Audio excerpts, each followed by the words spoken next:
Et puis un jour, ça s'est mal passé avec mon employeur et j'ai dit ras-le-bol en fait de travailler, de faire des heures sup. Et bah go en fait.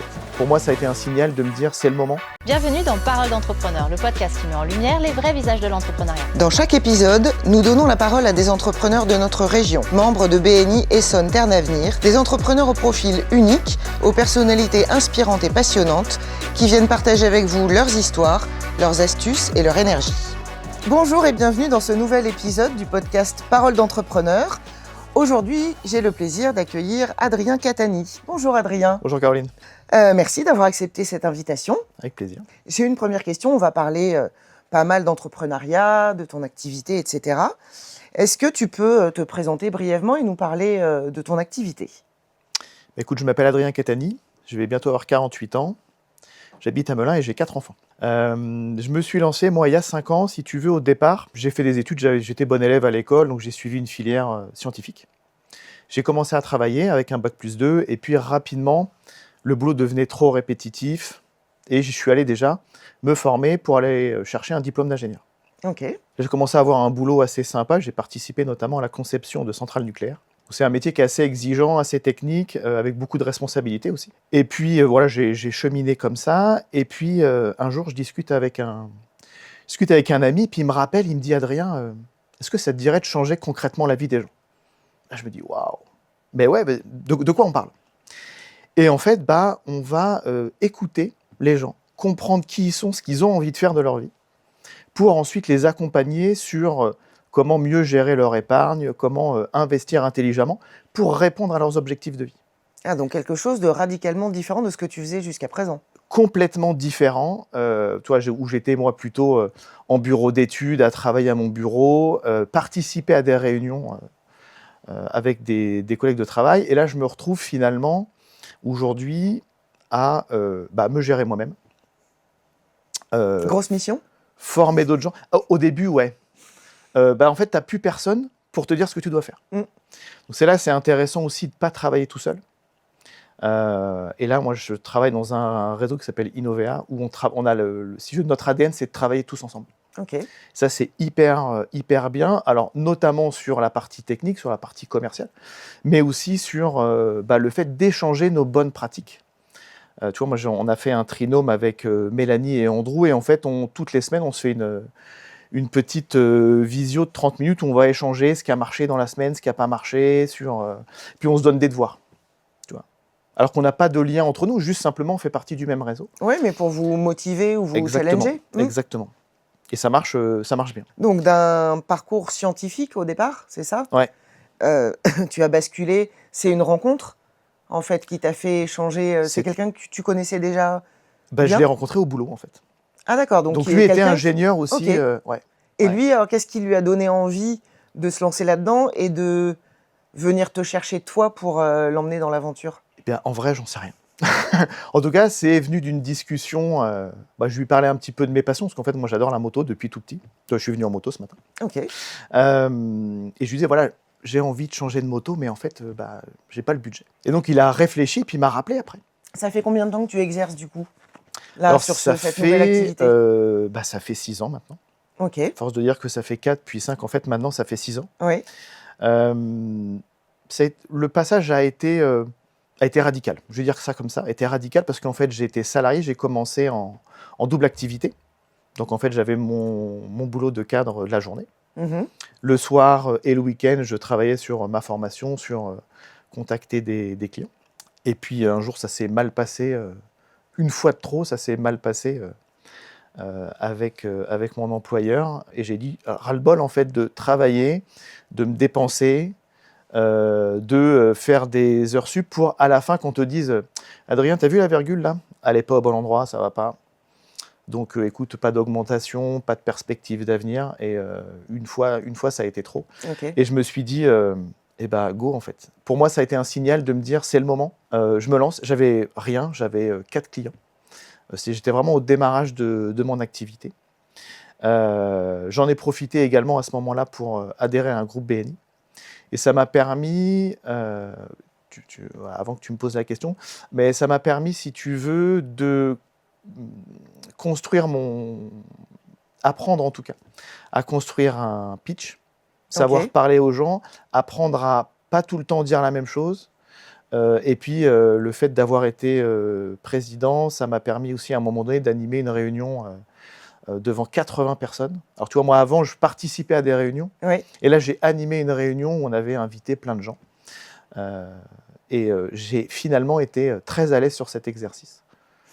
Alors, si je reviens un peu en arrière sur ce que tu disais, le jour où ça a été la fois de trop, et que tu t'es dit, là, il faut que je claque la porte et que je passe à autre chose, tu n'avais pas encore beaucoup de clients là, sur la nouvelle activité, mais il y en avait un petit peu. Cette transition, elle a été plus douce. Est-ce que tu penses que tu serais parti de la même façon s'il n'y avait pas déjà ce projet derrière ? Non, en fait, c'est parce que j'avais ce projet-là que ça m'a permis d'avancer. Parce que voilà, j'ai été très mal. Il y avait la sécurité d'avoir quelque chose. La sécurité d'un projet entrepreneurial qui est au démarrage, c'est pas vraiment une sécurité. Non, mais disons qu'il y avait autre chose derrière. Mais en tout cas, j'avais un projet sur le long terme. Qu'est-ce que je vais faire et comment je rebondis. Ouais, exactement. En fait, je me suis posé quand même un petit peu. Alors moi, je suis quelqu'un qui a tendance à prendre des décisions des fois trop vite. Mais en tout cas, là, je me suis posé, je me suis dit en fait, retourner dans mon entreprise actuelle, c'est hors de question. Et je me suis dit, en fait, je me suis accroché à ça. Et Sébastien, dont on parlait tout à l'heure, qui m'a présenté l'opportunité, un jour, il m'a dit un truc que j'ai gardé. Il m'a dit, il n'y a que toi qui peux faire avancer ton entreprise. Il n'y a que toi qui peux faire avancer ton projet.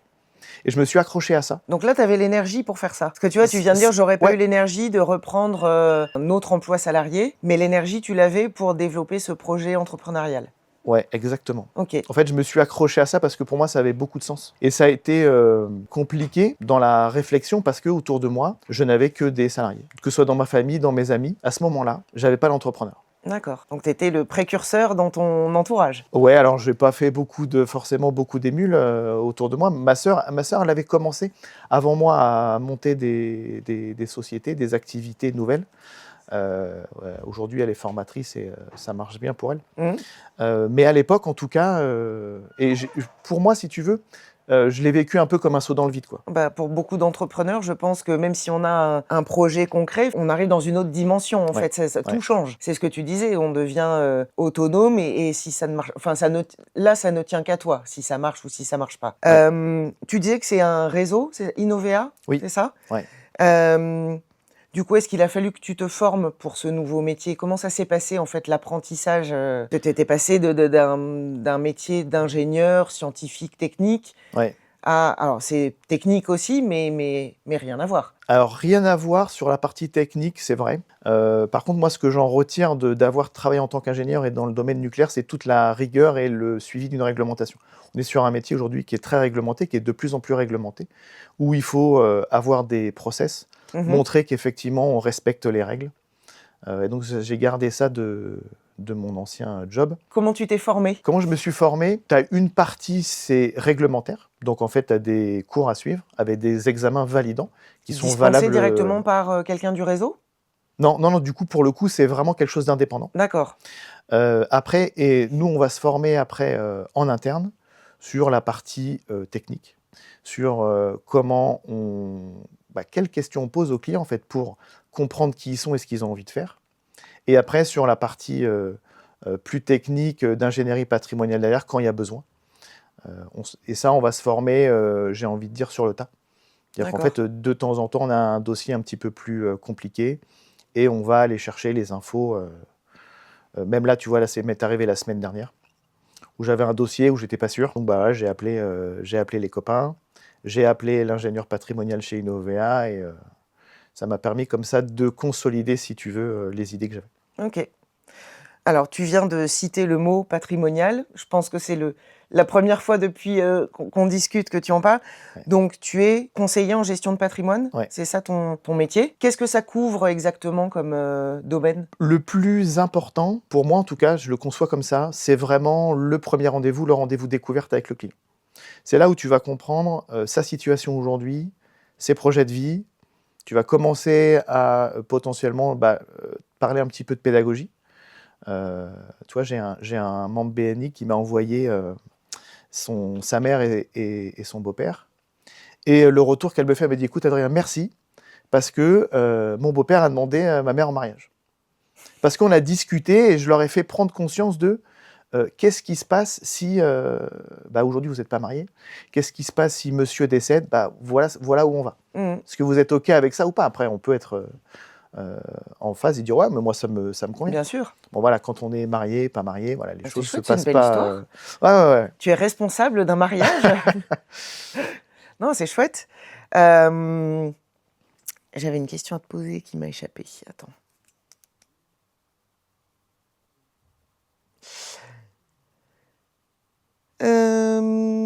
Ah oui. Du coup, toi, tes clients, ce sont plutôt des particuliers ou est-ce que tu fais du conseil aussi auprès d'entreprises ou de chefs d'entreprise? On entend régulièrement la gestion de patrimoine plutôt d'ordre privé, mais je crois qu'il y a des personnes aussi qui accompagnent les chefs d'entreprise sur la gestion de leur je sais pas, capital ou de les aider à prendre des bonnes décisions. Pour moi, conseiller en gestion de patrimoine, c'est presque un gros mot. Parce que D'accord. c'est surtout dans. Non, mais c'est OK. Parce que c'est le titre, si tu Oui. veux. Communément employé, en Voilà. tout cas, pour le métier. Mais en vrai, il y a encore. On est nombreux à penser que ça reste accessible qu'à des gens qui ont déjà beaucoup d'argent. C'est vrai. Et c'est vrai que si tu veux être tranquille dans une soirée, tu dis que tu es conseiller en gestion de patrimoine et en général, on ne te pose pas trop de questions en se disant ok, le gars il gère des gens fortunes. qui gagnent des millions par an, ça me concerne pas, ça concerne pas mes amis. On a justement cet ADN, notamment chez Innovea, de se dire nous on veut démocratiser ça. On veut que le conseil financier puisse être accessible. Ok. Donc nous aujourd'hui on a des solutions, mais ça c'est vrai maintenant beaucoup. Hein. On a des solutions qui commencent à 50 € par mois. Donc ça nous permet comme ça de pouvoir s'occuper de beaucoup de monde. Parce que, à partir du moment où tu travailles, en tout cas dans la gestion de ton budget, tu dois pouvoir dégager une épargne pour tes projets long terme. Ça c'est aussi la pédagogie qu'on peut avoir d'expliquer comment gérer un budget. J'ai beaucoup de clients particuliers, mais dans ces clients particuliers, j'ai aussi des dirigeants d'entreprise. Parce que en fait, tu as pour les dirigeants, en tout cas, tu as le volet de la gestion de leur entreprise, de qu'est-ce qu'on fait, notamment par exemple avec la trésorerie, est-ce qu'on l'utilise ou pas, voilà, on peut faire des montages avec ça. Mais il y a toujours un moment donné où le dirigeant d'entreprise, comme le particulier salarié, il y a un moment donné, il touche de l'argent pour vivre, pour payer sa maison, pour financer ses projets, pour les enfants, etc. Donc à partir du moment où tu vas avoir des revenus, pour moi, c'est important d'être accompagné. Oui. Tu vois, moi, aujourd'hui, je me rends compte, j'ai commencé à travailler, j'avais 20 ans. S'il y a quelqu'un qui m'avait accompagné quand j'avais 20 ans pour me dire « Adrien, tu vas économiser 50, 100 € par mois, regarde où on va aller. » Si entre-temps, alors moi, il m'est arrivé plein de trucs en plus. Si entre-temps, il t'arrive des choses, on va réorienter, on va s'adapter. Aujourd'hui, je serais bien. Et alors, ce que tu disais, donc oui, on parle d'argent, c'est pas forcément un sujet avec lequel on est à l'aise, surtout quand on connaît pas la personne, enfin même entre amis, on parle rarement d'argent. Quand tu as démarré, comment est-ce que tu as fait? Parce que tu es sur un sujet un peu sensible, parler d'argent aux gens, parler de situations, voilà, le décès, l'invalidité, enfin tous les aléas de la vie. Ouais. Et quand on démarre et qu'on n'a pas de réseau, etc., comment ça s'est passé au début? Au lancement de mon activité, ça a été compliqué. J'ai pas eu tellement de touches avec mes proches. On m'avait parlé de BNI, un des copains qui m'a formé, et le courtier en prêt immobilier qui s'était occupé d'aller me chercher un prêt pour ma résidence principale à l'époque, m'avait dit « Ah, BNI, c'est génial, tu vas voir, ça va te permettre de faire des contacts, etc. » Et donc j'ai démarré tout de suite. J'ai cherché un groupe à côté de chez moi. Il y avait un groupe qui n'avait pas de conseiller patrimonial. J'y suis allé, j'ai été super bien accueilli et tout de suite, je me suis dit go. Donc, et c'est ça qui m'a permis. Tu as commencé les deux en même temps, ton activité et groupe BNI en même temps. Ouais. C'est le groupe dans lequel tu es toujours aujourd'hui? Non. Alors c'était rigolo parce qu'à l'époque, j'habitais Saint-Fargeau-Ponthierry, donc à la limite avec l'Essonne, et je suis allé dans le groupe de Melun. Aujourd'hui, j'habite à Melun. Et je suis dans le groupe d'Evry en Essonne. Qu'est-ce que tu venais chercher dans ce groupe? Qu'est-ce qu'on t'avait dit, en fait, pour te motiver? Que ça t'aiderait à trouver des clients? Que ça t'aiderait, toi, personnellement, pour démarrer cette activité? Oui, on m'avait parlé de trouver des clients. On m'avait parlé également de faire du contact et de réseauter, en fait, et d'élargir le nombre de gens qu'on connaissait. Ok. Ce que j'y ai trouvé, au début, c'est pas du tout ça. J'ai appris à me structurer, à parler, même si on avait déjà l'habitude de créer des pitchs, mais en tout cas, ça m'a appris à me rendre compte de qu'est-ce que les gens entendent et qu'est-ce que je dois leur dire pour qu'ils écoutent ce dont je suis en train de parler. Et c'est un bon exercice, ça, hein. Et c'est un très très bon exercice. Et c'est toutes les semaines. Et c'est toutes les semaines, et toutes les semaines, il faut un petit peu se réinventer, et ça oblige aussi à réfléchir à ce sur quoi on a envie d'avancer.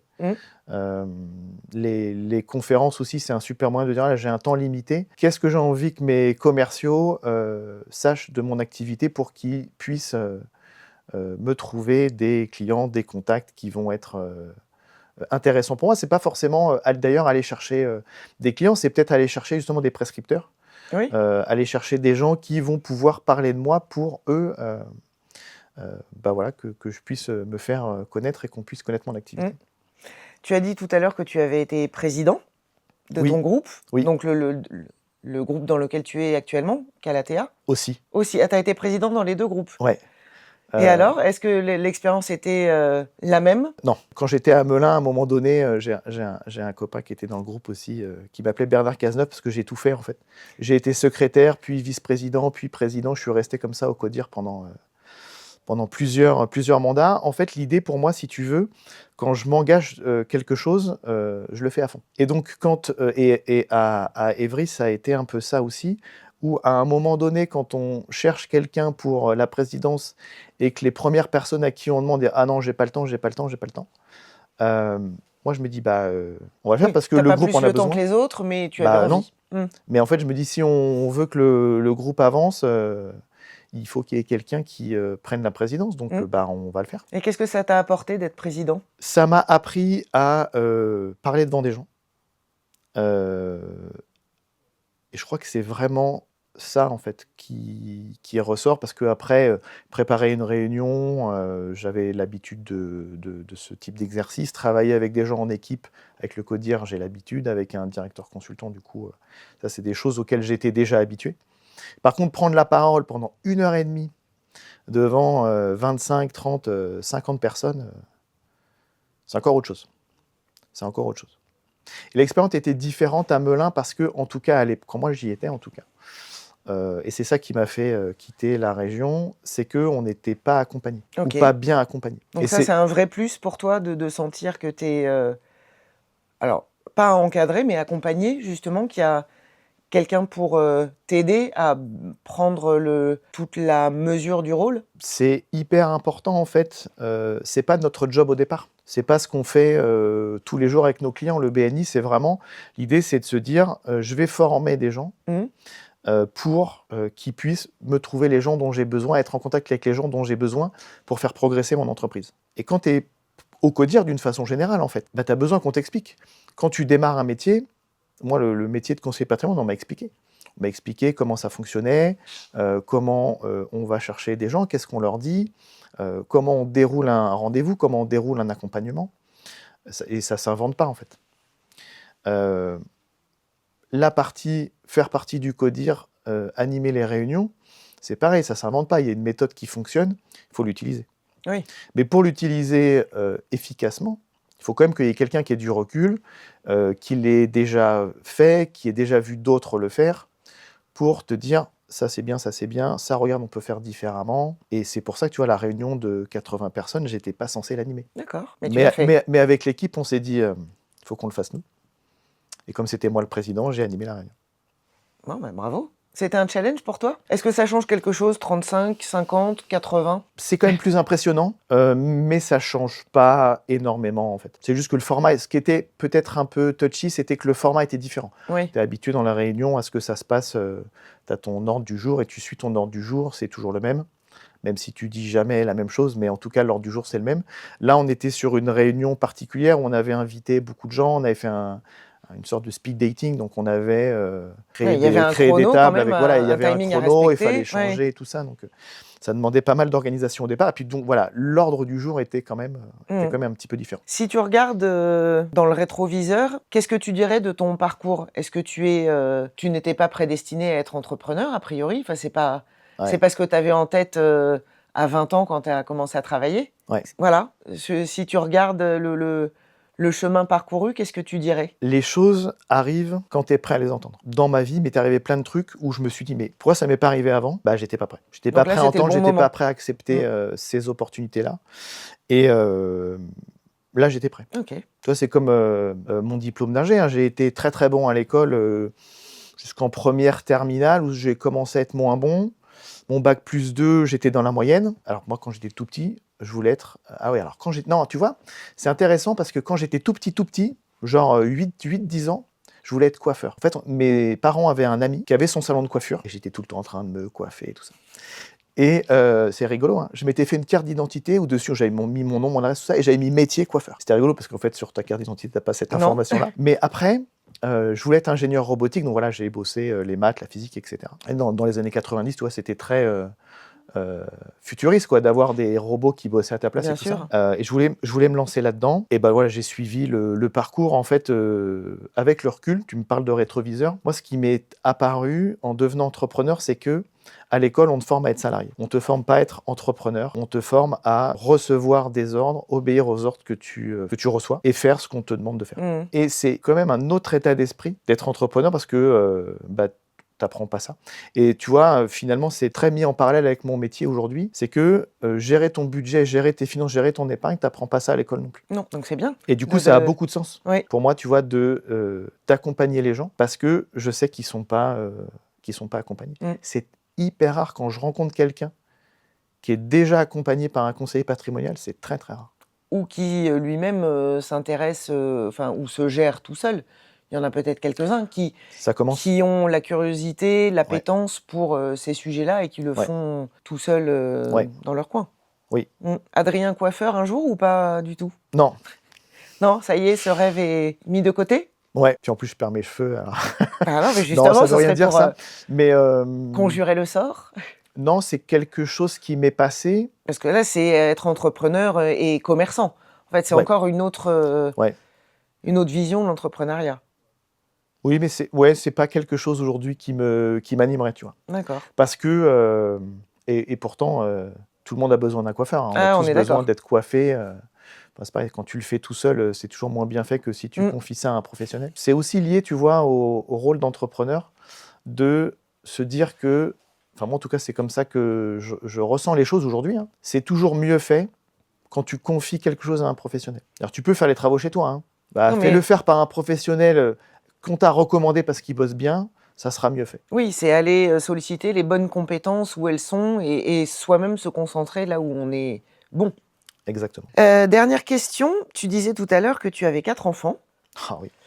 Qu'est-ce que tu leur donnerais comme conseil? Tu as été salarié, tu es entrepreneur aujourd'hui. Je ne sais pas s'ils sont déjà en approche de la vie active ou pas tout de suite. Comment est-ce que eux se projettent et quels conseils tu pourrais leur donner? En fait, il faut qu'ils trouvent ce qui leur plaît. Et pour moi, si tu bosses, si ton métier, c'est quelque chose qui est en accord avec ton toi intérieur, si c'est en accord avec tes convictions profondes, bah, tu vas le faire avec amour, avec ton cœur, et tu le feras bien. Et tu vois, bon, ma grande, elle travaille à l'aéroport d'Orly, mais c'est pas un métier passion, c'est juste, elle a trouvé un job, elle se sent bien avec les gens avec lesquels elle travaille et elle chemine comme ça. Mon deuxième, il fait une école d'ostéopathie. Ok. Et ça lui plaît. Et il bosse comme un dingue. Mais parce que voilà, il a trouvé quelque chose qui Donc lui, a priori, lui il sera indépendant. qui lui convient complètement. Lui, a priori, sera indépendant. Mhm. Tu vois, c'est très rigolo parce que sa petite sœur, qui est en première pro commerce, première de la classe, alors que jusque-là, elle n'était pas très douée à l'école, ça lui plaît pas, ça l'intéressait pas. Et là, le commerce, en fait, elle, son idée, c'est de dire, moi, je veux une boutique. Alors au début, elle voulait une boutique de skate. Et aujourd'hui, elle se dit, en fait, peut-être pas une boutique de skate, mais je veux travailler dans le commerce, je veux faire du commerce, je veux avoir ma boutique. Et donc, probablement une future entrepreneuse aussi. Et à chaque fois qu'elle fait un stage quelque part, elle a des super bons retours parce que, bah voilà, en fait, elle s'intéresse réellement au métier parce qu'elle veut en faire son métier plus tard, quoi. Qu'est-ce qu'on peut te souhaiter pour 2026? 2026, ça va être une grande année. Tant mieux. Parce que je me marie une nouvelle fois.